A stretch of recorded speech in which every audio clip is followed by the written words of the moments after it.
이 정부가 내놓은 관광 활성화 정책, 서영민 기자와 좀 더 짚어보겠습니다. 네, 서 기자. 먼저 이 정부가 관광에 방점을 찍은 이유가 어디에 있을까요? 이렇게 한번 설명드려보겠습니다. 기아차가 지난해 수출을 한 100만 대 정도 했습니다. 그래서 179억 달러, 우리 돈 한 23조 원 정도를 벌어들였습니다. 그런데 관광은 가장 좋았던 2019년에 우리나라 찾은 외국 관광객이 1,750만 명 정도였고 이들이 쓰고 간 돈이 28조 원 정도로 추산이 됩니다. 그런데 지난해 외국인 관광객은 이때 5분의 1이 채 안 됩니다.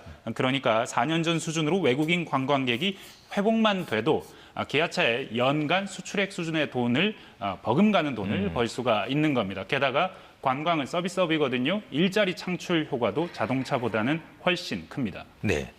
자, 이런 대책이 그럼 과연 얼마나 효과가 있을지 어떻게 볼 수 있을까요? 일단 이번 대책의 핵심은 외국으로 가려는 여행 수요를 한국으로 좀 돌려보자라는 건데 한계가 분명히 있긴 합니다. 왜냐하면 지금 일부 여행사에서는 추석 패키지 상품이 다 팔렸다라는 얘기가 나올 정도로 지난 3년간 억눌려 있었던 관광 수요가 지금 폭발하고 있는 상태인데 이 수요를 얼마나 국내로 돌릴 수 있을지 여기엔 분명히 불투명한 점이 있고 보다 중요하게는 결국은 외국인 관광객이 훨씬 더 많이 와야 한다는 점. 그래서 중국인 관광객 문제를 짚어야 한다는 겁니다.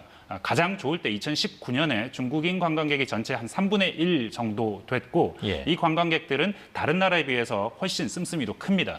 그런데 현재 중국과 우리나라를 잇는 항공편 보면 다른 나라들 많이 회복됐는데 코로나는 중국은 여전히 코로나 이전에 한 5% 정도 수준밖에 안 됩니다. 그러니까 외국 관광객 유치가 이제 관건이 될 것 같은데요. 그런데 이 관광을 활성화하게 되면 그 물가에는 영향이 없을까요?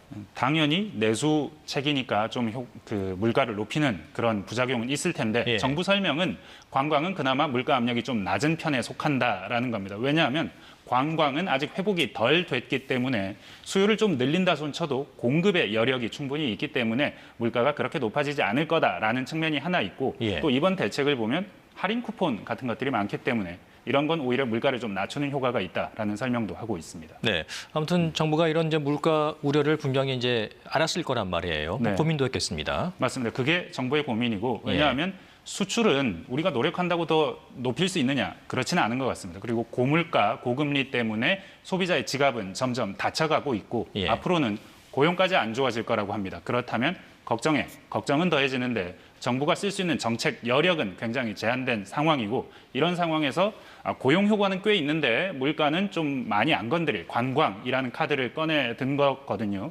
세부 계획을 잘 세우면 틀림없이 효과는 있을 겁니다. 다만 이렇게 재반 경제 여건이 너무 안 좋기 때문에 그 효과가 상당히 제한될 것이다. 이렇게 봐야 할 것 같습니다. 네, 아무튼 뭐 다른 정책들도 좀 고민을 해봐야 될 것 같습니다. 자, 서영민 기자 잘 들었습니다.